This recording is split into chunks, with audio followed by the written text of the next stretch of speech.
If the person who hurt you the most is the very one you've called mom or dad your whole life, what do you do with that kind of pain? They grow up carrying a quiet kind of exhaustion, the kind no one notices. It doesn't show up in bruises. There are no explosive moments to point to. No single event that feels big enough to call trauma.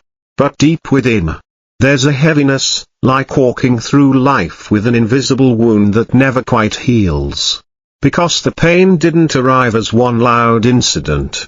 It came in repetition, cold words, disappointed looks, invisible expectations that pressed down like weightless stone. Those raised by narcissistic parents often don't realize the truth of their experience until much later. They think emotional distance is love. They believe silence is normal. They internalize that they must achieve in order to be heard. Over time, manipulation, blame, and emotional invalidation become the air they breathe, and they begin to doubt their own feelings. Am I just being too sensitive? Maybe I really am the problem. And then one day, they hear the term narcissistic parents, and suddenly, it all comes together. The confusion becomes clarity. The scattered pieces of their past form a picture they've never had words for. The question shifts from why am I in pain? To how do I stop living inside this pain? In Stoicism, freedom doesn't begin with changing other people. It begins with changing how we respond to what we cannot control. When you stop trying to fix them, stop needing their validation, something within you begins to stabilize. You start to build internal boundaries, not as walls to shut people out, but as acts of radical self-respect. You begin to know what to keep, what to release, and what no longer serves the peace you're working so hard to protect. There are relationships that may never heal in the ways we once hoped for.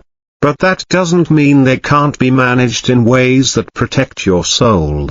Sometimes, your greatest strength is knowing when not to engage, when to stay quiet, when to leave early, when to let the familiar script play without joining the performance. You don't need to win the argument. You just need to walk away whole. And for many, healing doesn't begin with a grand transformation. It begins with one quiet moment of truth. My pain is real. Darkness doesn't always reveal itself plainly. Sometimes, it wears the mask of light. One of the most disorienting experiences for children raised by narcissistic parents is the stark contrast between what they witness at home and what the world sees. Because narcissistic parents are often master performers. In public, they appear kind, respectable, even admirable, the devoted mother, the gentle father, the upstanding adult.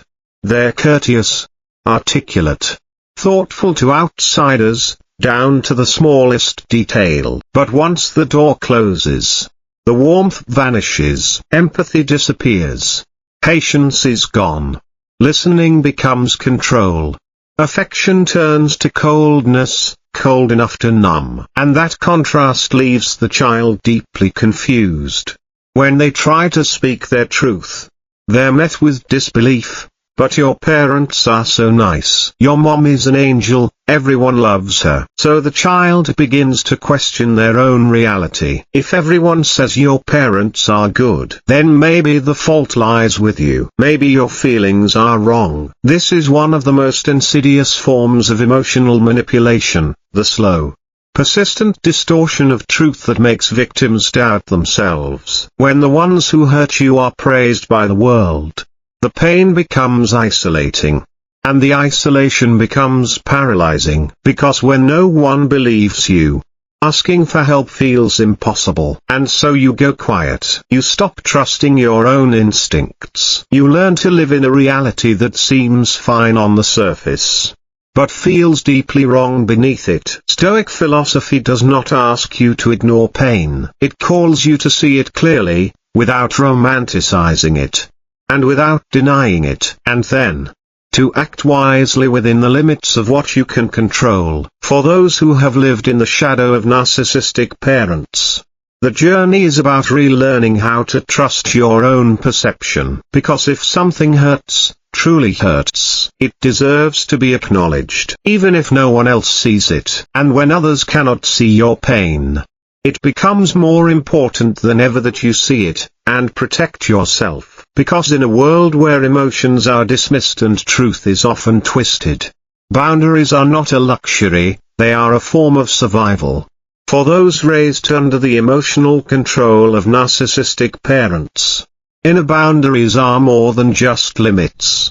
They are the thin line between staying connected to your self-worth and losing yourself little by little, day after day. Stoic wisdom doesn't begin with loud resistance. It begins with clarity, the quiet understanding of what is within your control. You cannot make your parents love you the right way. You cannot force them to apologize, or to truly understand the pain they've caused. But you can choose not to react the way they expect. You can choose silence over argument, distance over performance. You can choose not to share the most tender parts of yourself, not because you are hiding, but because you've come to see that some places are no longer safe to be open. Boundaries, then, are not about pushing others away. They are about acting from self-respect. You no longer need to shout, "I deserve respect." You simply live in a way that assumes it, even without approval. You step out of the old dynamic. You don't play the role. You don't fight the same battles. You don't answer the same bait. Someone once said, the most frightening thing isn't that your parents didn't love you. It's that you no longer know how to love yourself. And that's where boundaries begin, not in anger, but in healing. In choosing silence, choosing space, choosing to protect your own peace, long before anyone else does it for you. Stoicism doesn't teach us to become cold like stone. It teaches us to be still like deep water, steady, resilient, undisturbed by the storms above. And when you begin to live that way, your boundaries won't need to be explained. They will simply be there, quiet, unwavering, and necessary. And once boundaries begin to take shape, people often start to see more clearly the hidden structure within the family, a structure where not everyone is treated the same. Yet almost everyone ends up hurt in their own way. In families with narcissistic parents, roles aren't assigned out of love, they're assigned based on utility. One child becomes the source of pride, often referred to as the golden child, the one who is praised, favored, and used as a mirror to reflect the parent's ideal image.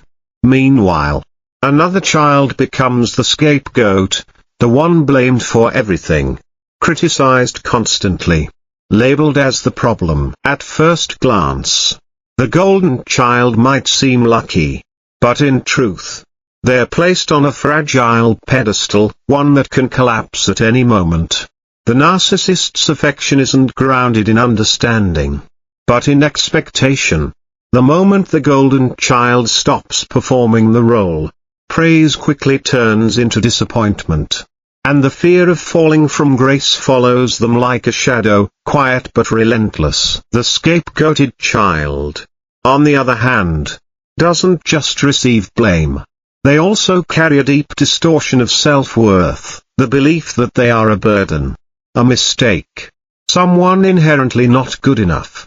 That belief trails into adulthood, quietly shaping how they view themselves, through self-doubt, self-blame, and often, self-punishment. The tragic irony is this: in these families, no one is truly seen for who they are. Each person is cast into a role: the achiever, the rebel, the troublemaker, the rescuer. And when survival or acceptance depends on staying in character, one's true sense of self begins to erode. Stoicism doesn't call for dramatic rebellion. It calls for deep recognition. When a person begins to realize they've been living inside a script written by someone else, a script that never honored who they really are, they can begin to step out. Not with rage, but with clarity. Because no role, no label, no family myth can define the whole of who you are. And perhaps the saddest thing isn't being misjudged. It's spending your entire life trying to live up to a judgment that was never true to begin with. And when someone lives too long in a role that was never theirs to choose, they begin to confuse the role with their identity, until they can no longer hear the voice of their true self beneath it. That's when one of the most dangerous beliefs begins to take root. Quiet, persistent, and deeply embedded in the mind. I'm not good enough. No one explicitly teaches them to say that. It's never written down or spoken out loud. But it's there, in every disappointed glance, in every comparison, in every moment they were ignored when they needed comfort. Over time, this belief becomes part of their psychological architecture, a kind of unconscious mantra that echoes every time they fail, every time they're rejected, every time they feel unseen. And the danger is this: once someone believes they're not enough, they begin to live as if it's true. They apologize for things that don't need apologies. They hold themselves back when it's time to step forward. They settle for half-hearted relationships because at least someone stayed. They overwork to prove a point, but when they succeed, they still feel undeserving. The recognition never fills the emptiness, because what's missing isn't external. It's rooted far deeper than achievement or approval can reach. In love, that belief makes them accept mistreatment, or question the sincerity of anyone who genuinely cares. In work, they may feel like imposters, even when their success is real. In life, they second-guess their every move, because there's a voice inside whispering, "Don't let them see you're not good enough." Stoic philosophy doesn't ignore that inner insecurity, but it doesn't let it rule the mind either. Stoicism teaches that your value does not come from others' eyes, nor from the roles you were forced to play in your family. Your worth comes from how you live, from what you choose, every day, to act with honesty, with kindness, and in alignment with who you truly are. To break free from that mantra, the first step is simply to notice it, to hear it clearly when it shows up in your mind, and then to begin questioning it. Is this really true? Or am I just repeating something someone else once planted in me? That single moment of awareness is the first seed of your freedom. And as the first seed of freedom begins to grow, many come to a quiet but powerful realization. They no longer want to fight a battle they were never meant to win. They no longer feel the need to explain themselves, to prove their worth, or to try and reach someone who was never truly willing to understand them in the first place. This marks a deep shift, from reacting to responding, from clinging to consciously letting go. Those who spent their youth trying to change their parents, trying to make them see, hoping for an apology, often reach a point of exhaustion, not because they're weak, but because they've become clear-eyed. They come to see that trying to wake up a narcissist doesn't lead to healing. It often leads to deeper harm, like trying to pour water into a cup with a hole in the bottom. The truth is, some doors don't open from the outside, and when that awareness is no longer turned outward, it begins to turn inward. A new question arises: what can I do to live in peace, even if they never change? It's not an easy question, but it leads to a far more realistic path. One that doesn't require anyone else to wake up, but asks only that you live more awake within yourself. That's where a new kind of strategy begins to form. One that isn't built on false hope or magical thinking, but on quiet clarity. It's the mindset of someone who realizes they have every right to walk away from the old emotional games. You don't need to respond to every jab. You don't need to defend yourself every time you're compared or criticized. You don't need to prove you're not the problem. Instead, you observe. You anticipate the script. You know your time limit. You prepare, like stepping into a space that will never truly welcome you. But this time,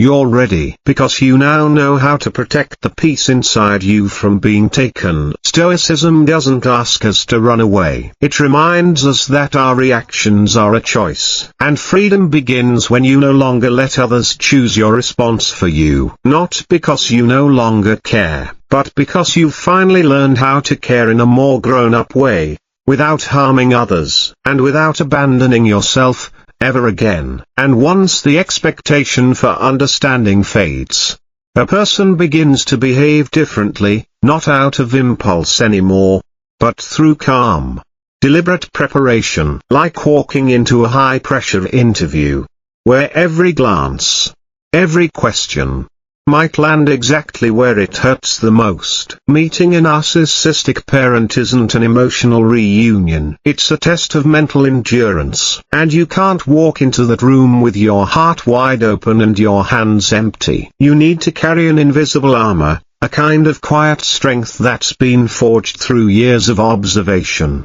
and old wounds that taught you this truth. Not everything you say will be heard. Not every feeling you share will be met with care. Those who've learned how to survive this relationship know the rule well. You must manage the interaction like you would manage a camera frame. You don't let your emotions spill over. You don't get pulled into surprise arguments. You don't slip into old roles. Your composure becomes your greatest tool. Not because you're pretending, but because you've worked hard to protect the peace you've earned. It's just like being in front of a camera. You choose your words.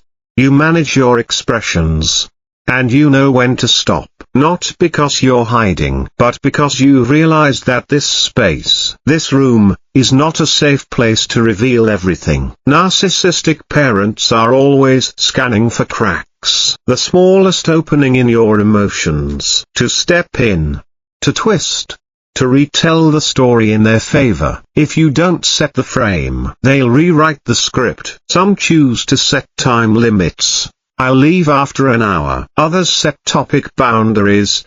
I won't discuss anything personal. Whatever the approach, the point is the same. You are no longer the reactive one. You're not showing up to convince, to reconcile, or to be validated. You're showing up with clear awareness of your role and your limits. Stoicism doesn't teach us to fake composure. It teaches us to own our performance, even when no one around us acknowledges just how hard this role truly is. And sometimes, simply walking out of that room with your peace intact, your center unshaken, is already an extraordinary act. And once you begin approaching every interaction like a frame you need to manage, something else becomes clear. The script has played out before. What once shocked you now appears as a well-rehearsed cycle, so familiar.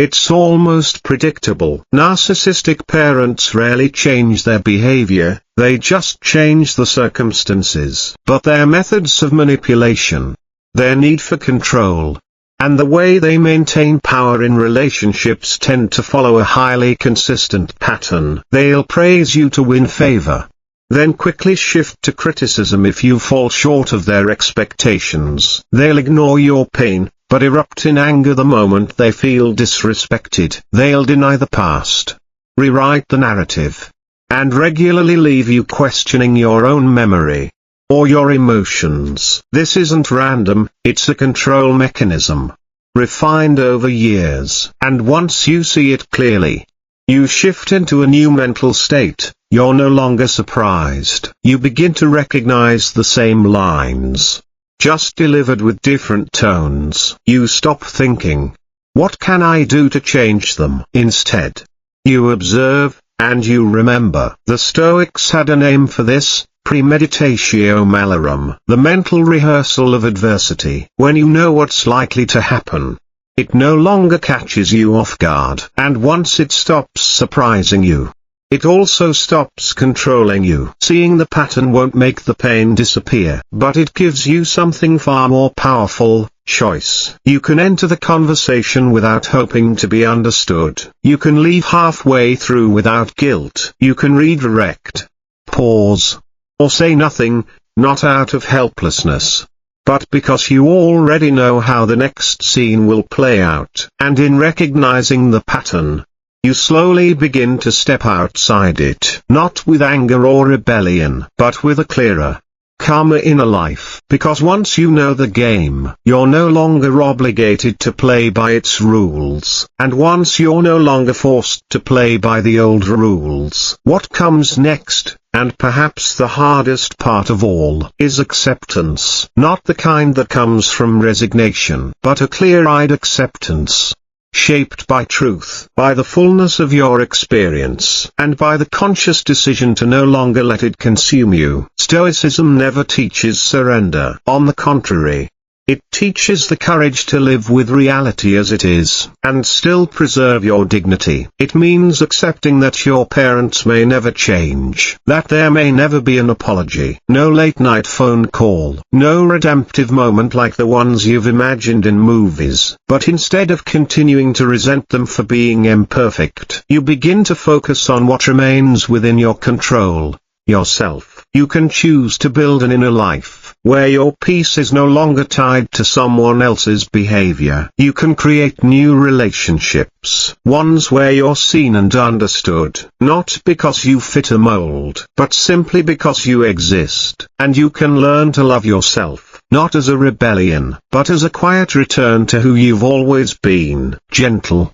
steady, and finally, right on time. This kind of acceptance doesn't arrive all at once. It unfolds in moments, when you catch yourself reacting the old way. Forgive yourself, and try again. And each of those small steps is healing. Each one is a way of offering yourself what maybe no one else ever gave you: patience, compassion, and presence. If you're walking that path, the path of freedom from old pain, of piecing a life back together from unseen fragments, you are not alone. And if something in these words speaks to a quiet place in you, feel free to stay with this channel. No pressure, no need to say anything. Just know, every time you return, there will be a quiet space here to keep going together. Thank you for watching video.